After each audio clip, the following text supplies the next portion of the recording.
Tutors, mentors, and the city with your host.com.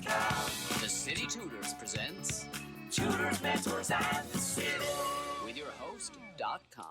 Good morning, good afternoon, good evening. My name is Kevin.com Brown, and thank you for joining us on Tutors, Mentors, and the City. And please join me in welcoming my guest for this episode.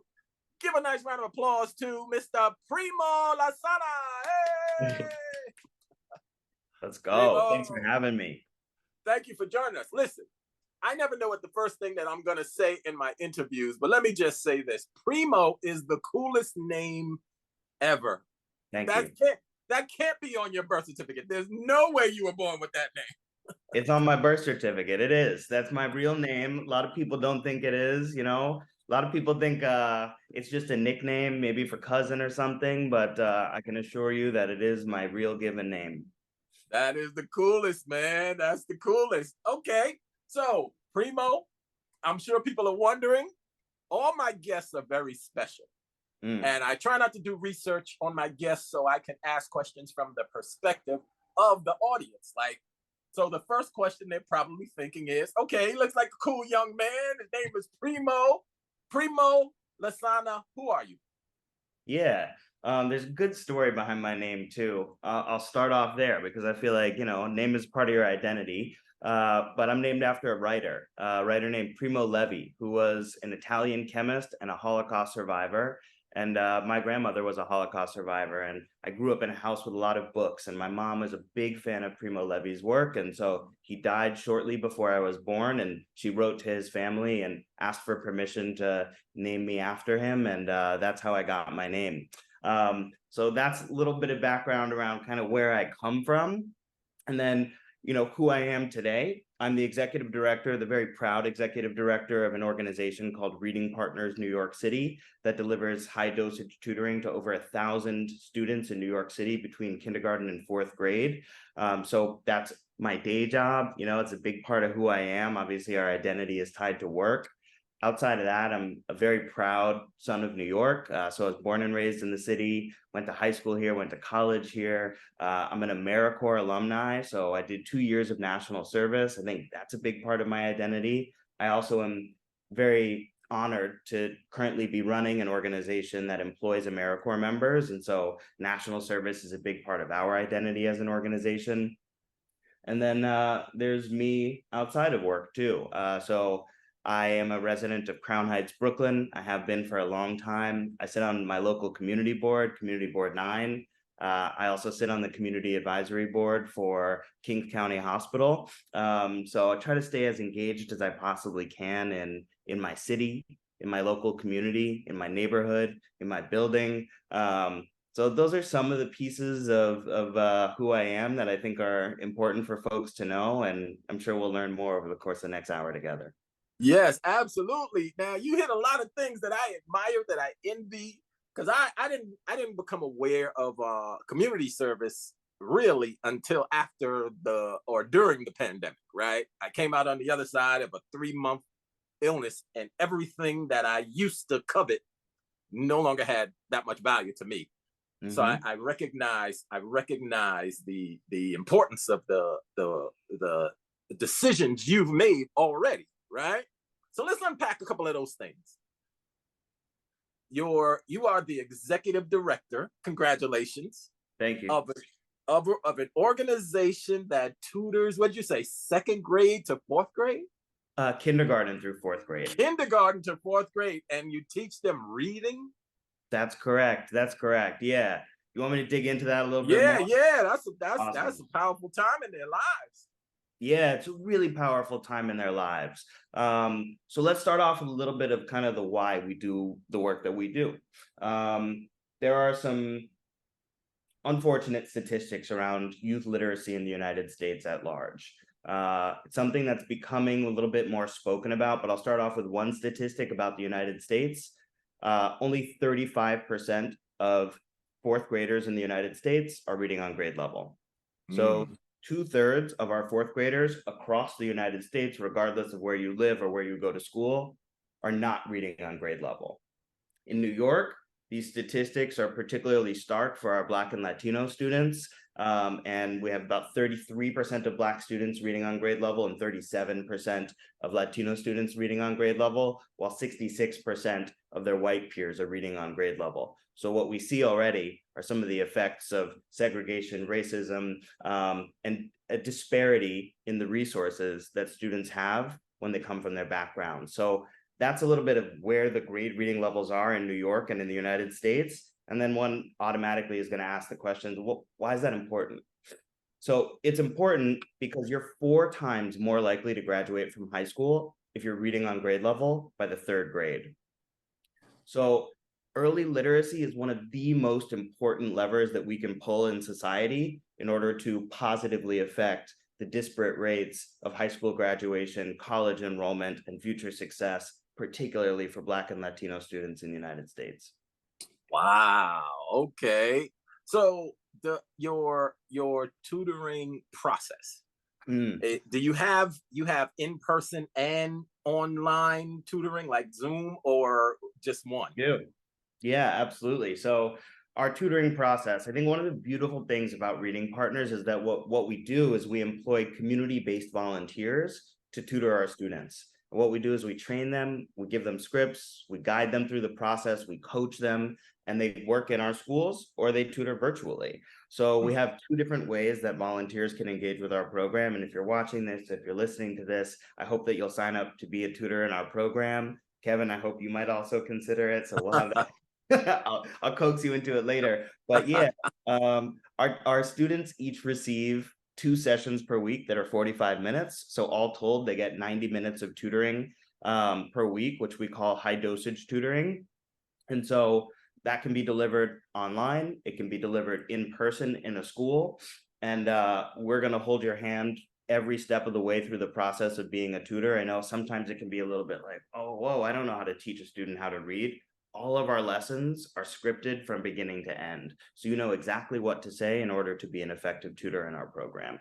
And the outcomes show that it's incredibly effective for our youngest learners. Okay. So let me, because City Tutors started out primarily as a tutoring arm, right? But it was for college students, college level students. So what we found was, like, for example, during the summer, college students don't need tutoring because they're not in school, right? And then September rolls around, and sometimes it takes a minute for you to find out what courses you need tutoring in, right? So somehow we found out that and particularly during the pandemic, we found out that mentorship became a priority for students of college age. When it comes to tutoring 2nd grade, kindergarten, 1st grade, 2nd grade, 4th through 4th, do you run into those need issues, those demand issues over the summer? What do you do over the summer? What do you do at the beginning of a school year when kids don't know what they need help in? Yeah, such a great question. I think, we've been talking a lot as a education sphere about summer learning loss and COVID learning loss, right? Like those are 2 big areas where students seem to slide backwards, and we've already had ground to make up, and now we just have more ground to make up. And so I'd answer the question a few different ways. I'll say like 3 things. Like 1, mentorship is important and relationship building is important, even for our youngest learners. And so for us, what we do is we provide one-to-one tutoring, right? Every student gets 1 tutor who works with them over the course of a school year. And I think there's a few really beautiful things that come out of that one-to-one relationship. First, students know that they have someone consistent who believes in them and is an advocate for them and shows up in their school twice a week to cheer them on and to build their confidence. And for us, with our youngest learners, part of what we see is that lapse in confidence, right? And that can be so harmful to their learning process. I mean, like, put yourselves in the shoes of a 1st grader who isn't reading at grade level and is sitting in a classroom where everything is based on reading. And they're just concerned that the teacher is going to call on them and ask them, like, that low confidence can be so hurtful to our youngest students. And so getting them to a level of confidence where they're excited about reading is really important to us. And I think that's something that our program can deliver for our students. Then your question about kind of like summer slide and where are students when they return from the summer. What we do is we provide every single student in our program with an assessment. It's called the Star Renaissance Early Literacy Assessment. And that tells us actually exactly where kids are, right? Where are they from a grade level proficiency perspective? How many months are they behind? Which skills do they have and are really strong in? Which skills don't they have? And that helps us place them in our curriculum in exactly the right spot so that we can address the skills that they need and just continue to build on the skills that they already have. So that's kind of how we figure out where folks are and what they need. And then your last question around like, do you run summer programming? And the answer is yes. So we run summer programming at some of our partner schools over the summer. It's a great way for kids to continue learning when the school year has paused. And so our goal actually is not to move kids forward, but to keep them stationary, because so many kids slide backwards over summer because they're not getting any education. And so we want to keep them in the same place so that when they start the school year, they're in the same spot they were when they left school last year. So 3 different answers to your question. Mentoring is important. We assess all of our students, and we do run summer programming. Outstanding. So how do you work hand in hand with the school itself, or do you work with community-based organizations? Both. So our primary vehicle for working with students is partnering with schools. So here in New York, we partner with 20 schools across the city. We're in the Bronx, we're in Manhattan, we're in Queens, we're in Brooklyn. So we partner with those 20 schools. And what we do is we deploy an AmeriCorps member to each one of those schools who coordinates the tutoring services, right? So they're there every day, pulling the students out of class for their tutoring sessions, making sure that the tutors are there from the community, that they're sitting down and working with the students. And the school, we ask them for a list of students that they suspect are in our target range, which is 6 months to 2.5 years behind grade reading level. Then we assess each one of those students that they've provided us a list of, and it tells us whether they're, within that range of 6 months to 2.5 years behind grade reading level. And then we set those students out on their tutoring journey. So last year, we partnered with 2 community-based organizations for the first time, kind of formally. And so we partnered with the New York City Housing Authority, and we ran tutoring directly at a NYCHA facility after school. And then we also partnered with a really fantastic organization called the Children's Aid Society, which has community centers all across New York City. And we worked at their community center in Harlem called the Milbank Center. And so we're really excited to begin reaching students where they live, and also continue to deliver our services in schools where they exist every single day, and we can partner with their teachers and partner with the principal to move forward both the individual student skill set and kind of like the holistic passion for reading at the school.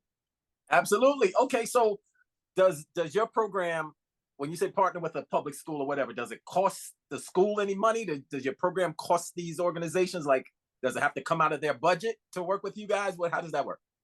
Yeah, we charge what I'd say is a pretty slender fee to our school partners. We charge $15,000 a year to our school partners, and what they get for that is usually over 1,000 tutoring sessions, well beyond 1,000 tutoring sessions, sometimes up to 2,000 tutoring sessions for their students over the course of the school year. Our program costs more like $100,000 to run, and so it's our job as an organization to raise that other $85,000 per school in order to operate our program across New York City. And so we are lucky to have a fabulous group of philanthropic partners, foundations, corporations who support our work here in New York City. And so, yes, we charge a relatively small fee to the school, and then we raise the rest of the money so that we can execute our programming. And then, last thing I'll say on this front is we're just so grateful to have over 1,000 volunteer tutors who work with us every year, because our programming wouldn't be possible without their time, effort, and energy, and the love that they're pouring into these students every day. I think it also makes us more connected as a city to have all of these volunteers who are going into public schools, who are working with kids, who are trying to make the city better every day by empowering our youngest learners. Yeah, so as executive director, does part of your job include going to events and shaking hands and saying, hey, why don't you write us a check? Do you have to do that dance?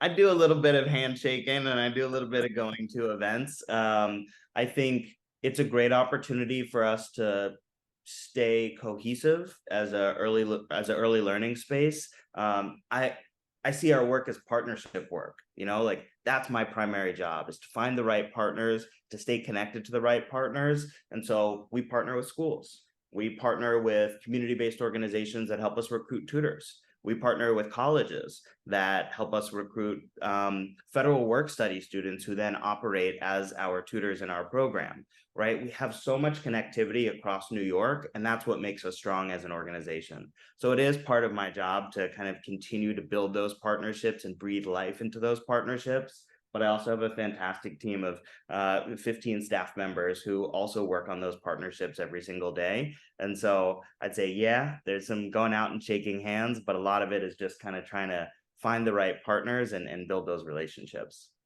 Absolutely. Okay, so you said you were born and raised in New York. So was I. I'm from the Bronx, but I went to high school in Brooklyn. I went to Brooklyn Tech. Okay. Now, don't tell me you went to Brooklyn Tech. You went to Brooklyn Tech too? I went to Brooklyn Tech. Yo. So you were fellow Tech Knights, and Yes. That's dope. So prior to Brooklyn Tech, you went to public school? Yes. Yeah. All right. I went to school mostly in Lower Manhattan. Okay. I had 3 years of my life actually where I did go to private school for my middle school years, but that was a brief stint in private school. But it was a really interesting learning opportunity for me as an educator also, and thinking about what the differences are between public school and private school. I had a much smaller class size when I was in private school. I got so much more attention. So really valuable learning experience for me. Yeah, there's things you don't pay attention to when you're a kid, when you're young, trying to maneuver through public school. But looking back, I was always identified as an exceptionally bright kid. Like I'm in second grade reading at a 12th grade reading level. Those are problems I never had personally. But looking back, reflecting back, a lot of my friends fell through the cracks, right? A lot, tons of them. And many of them are no longer with us. But I maneuvered with a group from the Bronx who we were in a special class where we skipped 8th grade. We went from 7th to 9th grade. A group of us went to Brooklyn from the Bronx, taking that train ride, man. That train ride could take anywhere from 45 minutes to 2 hours, 3 hours to get to school and back every day. But Brooklyn Tech, specialized school, for those that don't know, it's one of those specialized schools. You have to take a test to get in it. Brooklyn Tech, Bronx Science, and Stuyvesant. What was your major in Brooklyn Tech?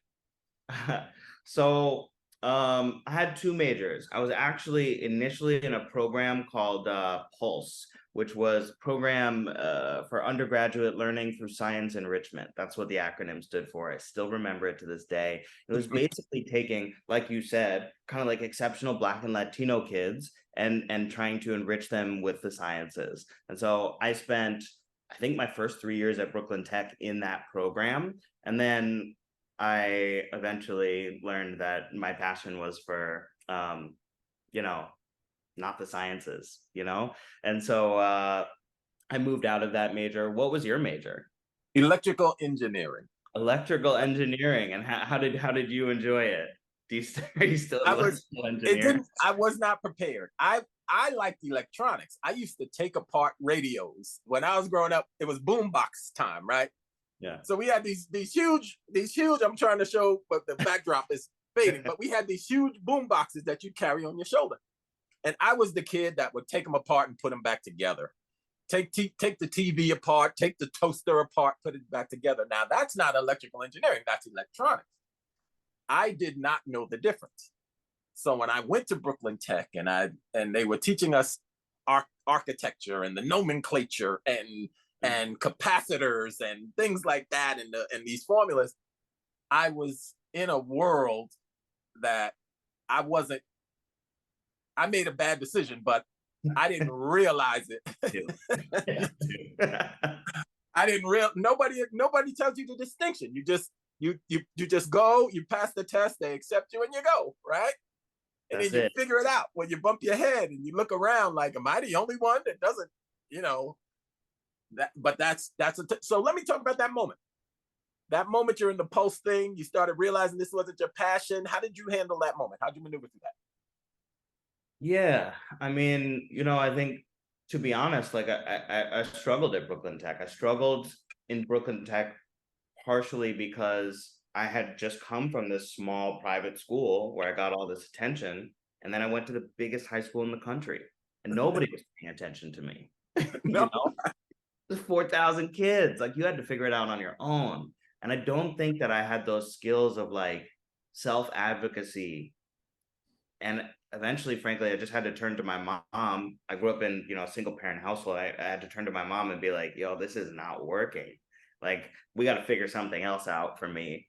Or maybe I won't graduate from high school, And so shout out to all the moms out there, because my mom came into the school, had a meeting with the principal, and we got my major moved. But it took a lot of doing. It took a sit down meeting with the principal of the largest high school in the country, in order to kind of maneuver me into a place where I'd have a higher level of success. And so I squeaked by in high school, honestly. And then when I got to college, my whole world changed. I went to Hunter.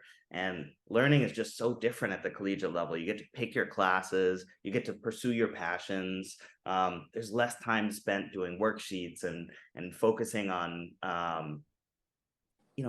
trying to achieve test scores. Those Regents tests, you remember that, right? It was all about teaching towards the Regents and AP classes and all that stuff. And then all of a sudden I'm in college and I'm picking classes about the history of New York and African-American literature. And, I'm engaging with these great professors who are asking about ideas. And so for me, college was a real awakening in terms of kind of, what the power of learning can be.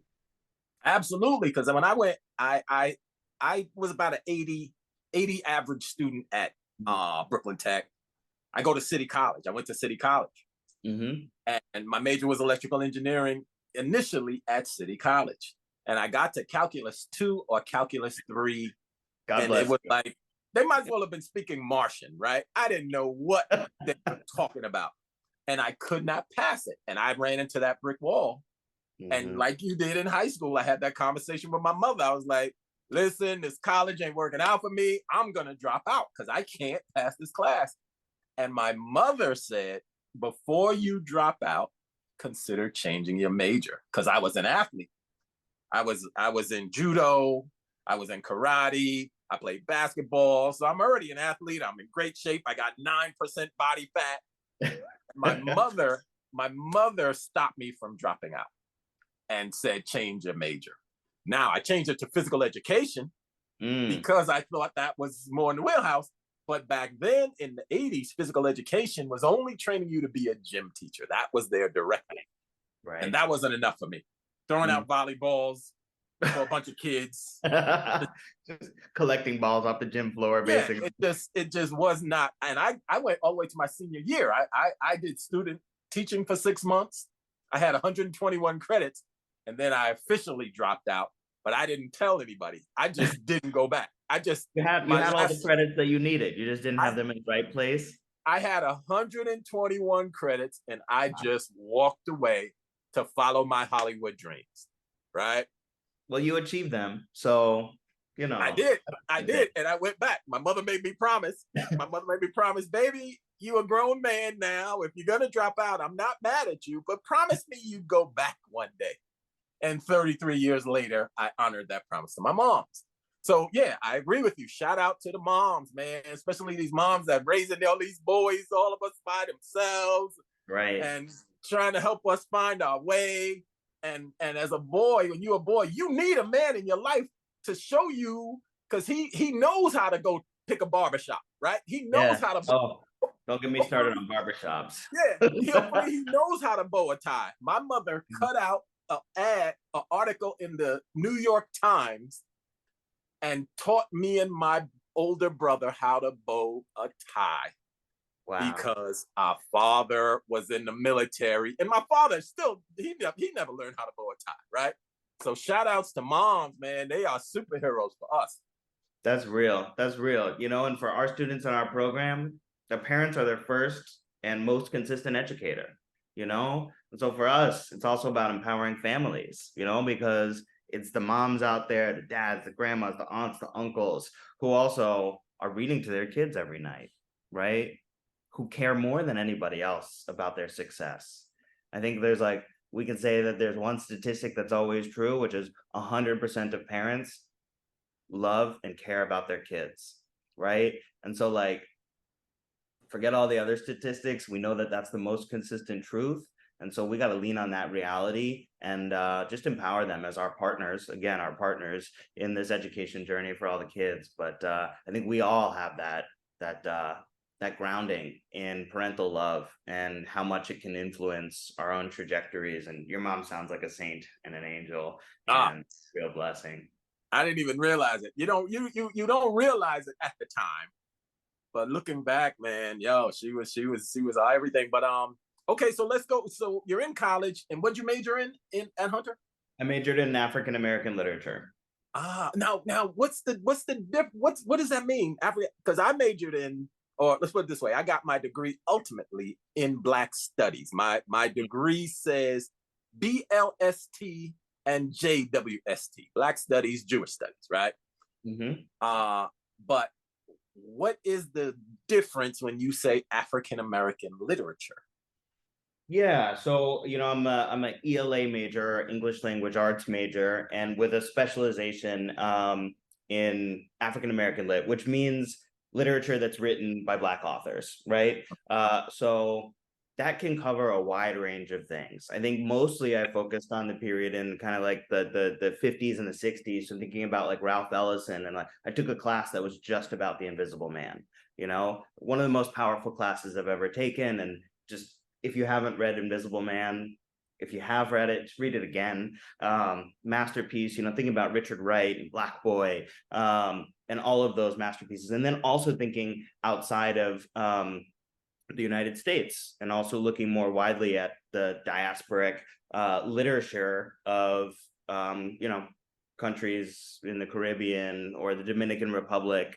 So there's such a rich history and experience around Black literature, you know, from Toni Morrison up to, you know, our current writers who are just doing great things. And so focusing on Black writers who are really expressing the Black experience was a huge part of also my understanding of my own identity and understanding identities that were different than mine. Growing up Black in New York is different than growing up Black in the South, is different than growing up Black in Europe, is different than growing up Black in the Caribbean, and kind of like, you know, the time periods also matter, right? And so you get this historic lens to understanding that world. But language is really critical, always has been, for the United States, and, you know, for English writers writing in English, not from England.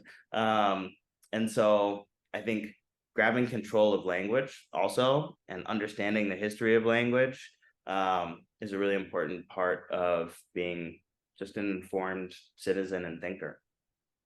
Absolutely. Now I'm conflicted at this very second, because I want to dig in and say, you mean the Invisible Man was about the Black? What's the correlation with the Invisible Man? I want to ask that question, but then the interview's about you, and I don't want to take us too far off there. So if you can give me a quick, what's the correlation to African American literature and the Invisible Man? Okay, so Invisible Man is like there's two Invisible Man, right? There's Invisible Man, the sci-fi story about like an invisible, you know, see-through person, whatever. They made a movie. Kevin Bacon, I think, is in it or something, and then they remade. So there's that, which is a modern iteration. And then there is a book written by Ralph Ellison, I believe in the 1950s, which is about a young Black man growing up in the South who then moves up to Harlem. And it's about his experience of navigating different parts of the United States as a Black man, right? And kind of the invisibility in many ways of this person as they go through their life, and the way that they are they're seen by others and not seen by others. And so it's thinking about kind of like this, you know, the Du Bois idea of the mask, right? There's the way that you as a Black person experience the world, and there's the way that the world experiences you as a Black person. And you always have to be aware of both things, right? And so there can be, this book is kind of filled with this like brimming rage and depression that we experience internally. The anger of being dismissed and disenfranchised constantly, or being tokenized, as well as all of those who tokenize you, what they take you for, the roles that you fill in other people's kind of fantasies of what the Black experience is. So it's a wonderful book. It has never been made into a movie. The sci-fi story is kind of a totally separate thing. Okay. But so you know, pick up a copy. No, I will. I will. It's I'm curious masterwork. now. Yeah, I'm curious now. Okay. Thank you. Thank you for that. Thank you for that. So let's dig back into you. So you did you go to AmeriCorps immediately after getting your bachelor's degree? How did that, what was your trajectory right after you graduated? I did. I went straight after college. You know, I'll say this much.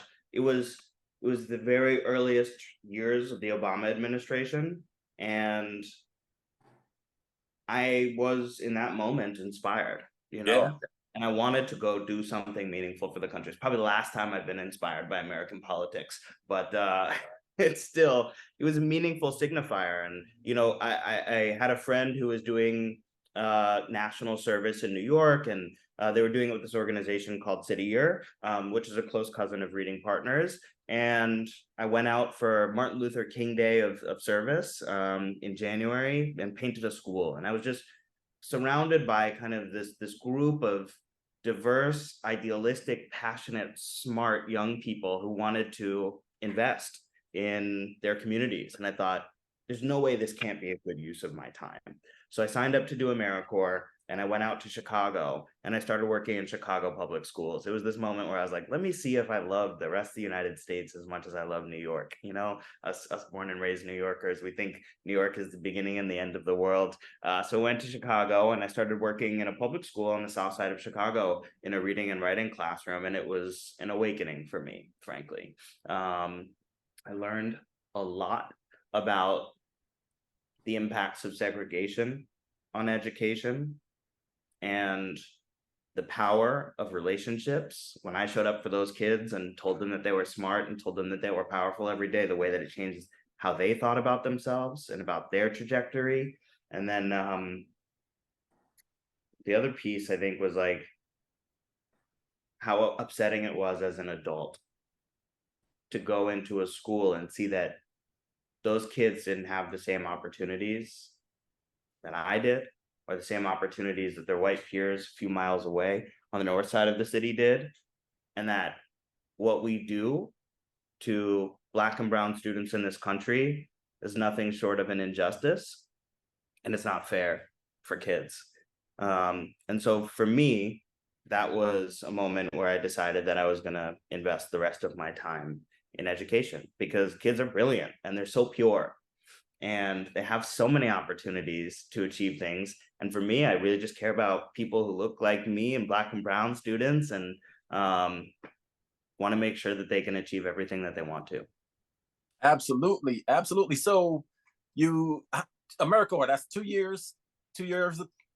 AmeriCorps is a 1 year term of service. So 1 year. basically Okay. what you do is, but you can choose to kind of like re-up it up to 4 times. So you can do up to 4 years of service. So let me make a little pitch for AmeriCorps here. So when you're an AmeriCorps member, you sign up to do 1,700 hours of community service. You receive a stipend from your host organization, so you get paid, and you also receive a scholarship in the amount of about $6,500 for you to go back to school should you choose to in the future.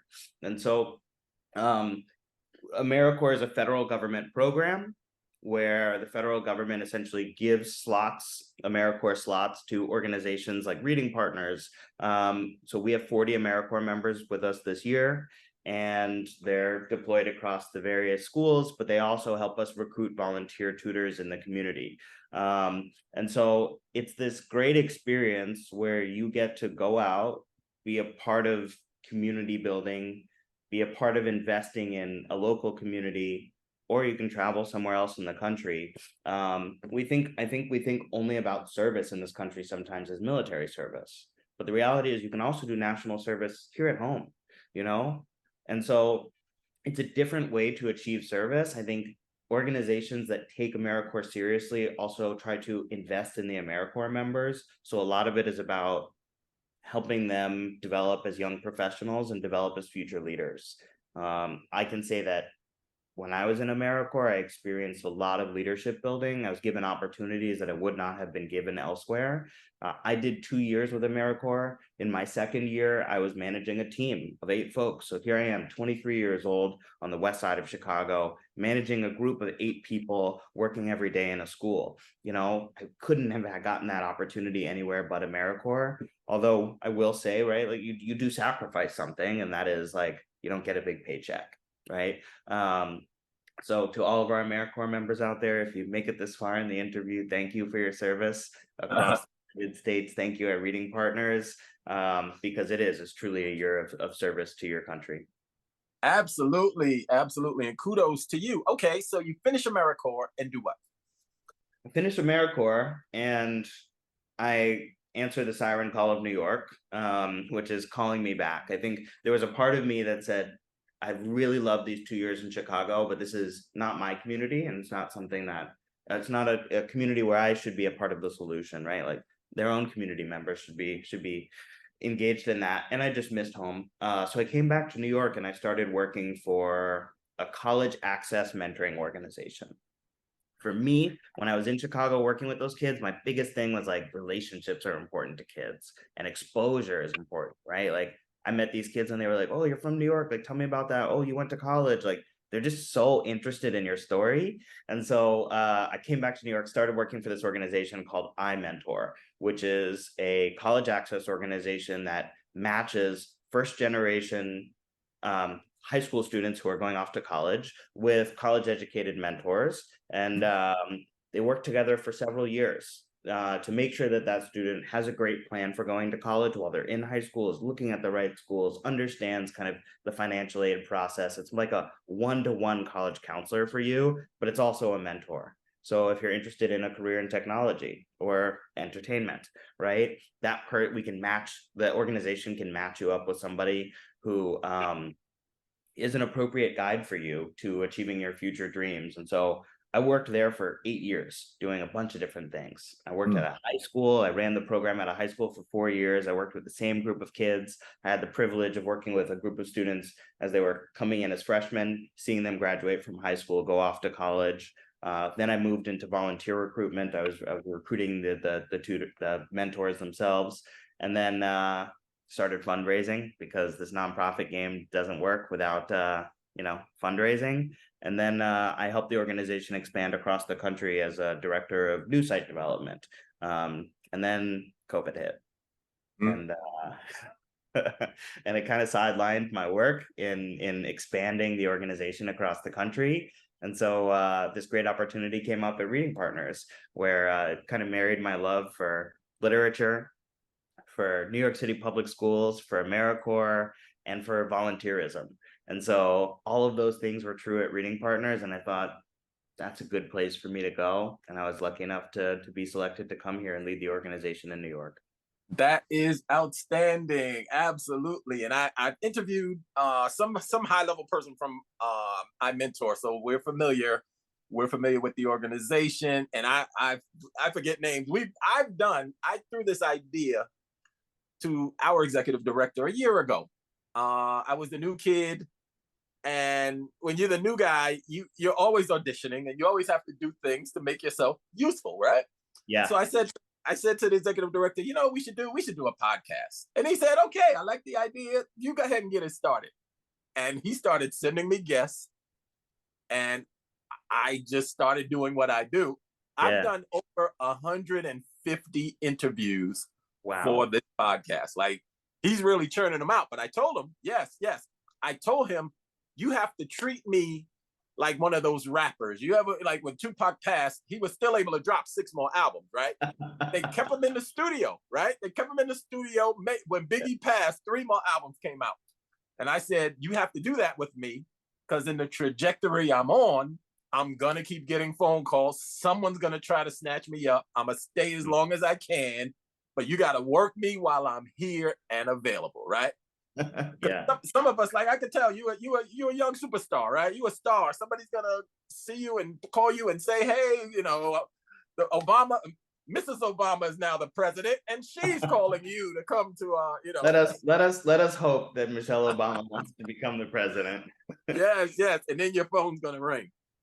And I'm looking forward to all of your posthumous and not posthumous, but you know, with regard to Tupac, you're going to be alive for a long time. But excited to see this catalog of episodes that you've recorded come out. But let me tell you. So I'm sure I went to Brooklyn Tech way before you, right? I graduated in 1980. I went to City College 43 years ago, right? So I look young. Black don't crack. That's but right. You know, I've been around, right? And since I went back to education, to academia, I'm able to articulate the things that run through my mind. I'm very intentional in the way I articulate my thoughts. Mm-hmm. And I know what a success story feels like, because I remember being on this little TV show called 30 Rock. Never heard of it. Right. And every week it aired, the very next day there was an article saying we're going to be canceled. Right. I remember what that felt like. Nobody on the set was excited. Everybody was nervous. I'm just an actor trying to keep my job. Right. Mm-hmm. And then one day tickets became available for the Emmy Awards. I got a call on a Thursday night. If you can make your way to California for Sunday, we got tickets for the Emmys for you. And I go, I get my tuxedo, I find a $150 round trip ticket on Priceline. I'm sitting in the audience of the Emmy Awards for the first time, and they announce our name and we won. Amazing. And my whole life changed, right? So I know what it looks like, and I know what it feels like when you are prepared for when an opportunity is coming and you're prepared for it, right? Mm-hmm.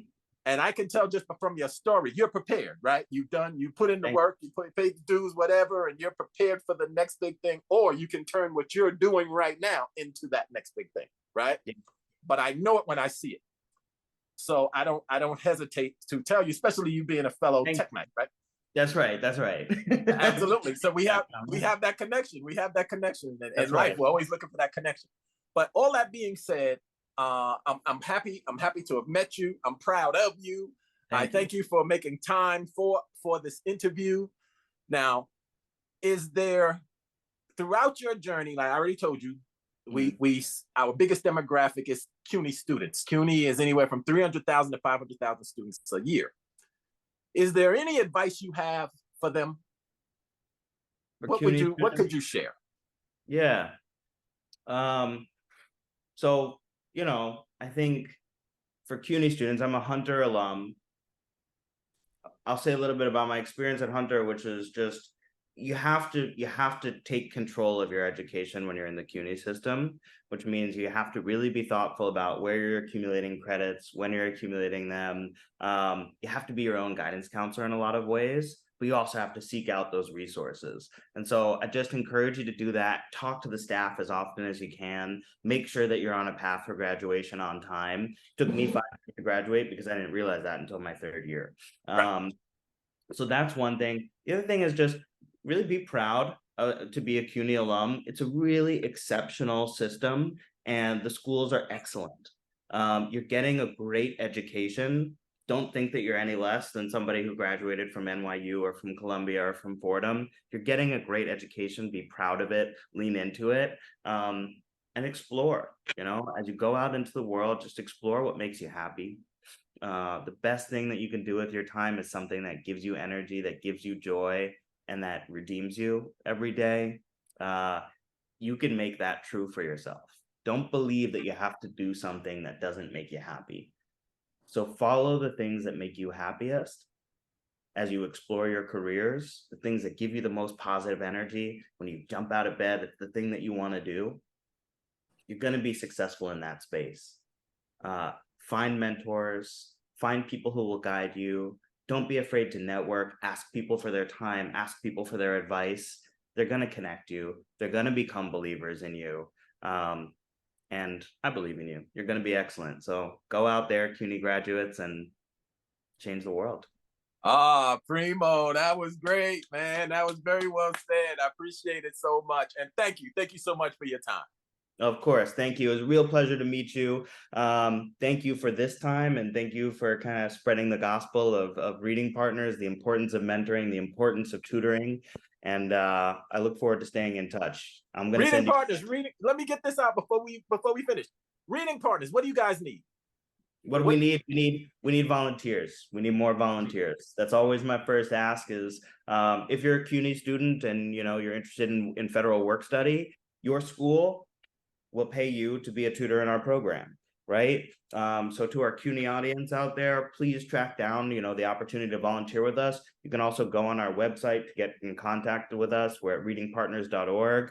And if you're not a CUNY student, we accept volunteers from all walks of life, right? A lot of our volunteers are retired adults who are looking to stay engaged in their local community. So please bring us tutors, bring yourself, bring your wonderfulness to our program and to our young students. I appreciate that. And as you're talking, I'm looking at my schedule in my brain. Like, is this something? Because I signed up. I'm the guy. I'm loving it, right? Talking to young people, I'm loving it. So I'm looking for a way to sign up in my brain. But I remember what you said at the earlier part of our conversation, and if I can make it happen, I'll circle back to you. All right. All right. And if you'd like to come visit one of our schools, we'd love to have you one day. So all right. That's a lower barrier for success, I think, for right now. I'll take you up on that. All right. Thank you so much, Primo. All right. Take care. Take care. You too. Bye.